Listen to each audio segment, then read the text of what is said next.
IBA पास उस्तादन जा हक़ फमाइण खिलाफ Tehreek Allah Akbar PTLF young action organisation news Saeedabad ऐं न्यूज़ सईदाबाद जे सवे कारकुननि ऐं अॻवाननि तालके सईदाबाद प्रेस क्लब आरो एहतजाजी मुज़ाहिरो कयो।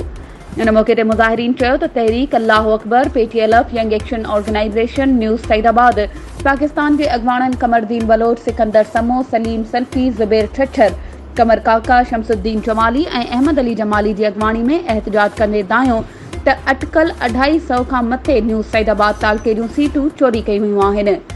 DA सेकेंडरी ऐं प्राइमरी मटियारी अख़्तियारनि जो नाजाइज़ इस्तेमाल करे न्यूज़ सईदाबाद तालके जे उम्मीदवारनि जूं सीटूं खवायूं आहिनि। आला अख़्तियारनि खां मुतालबो आहे त इंसाफ़ कयो वञे।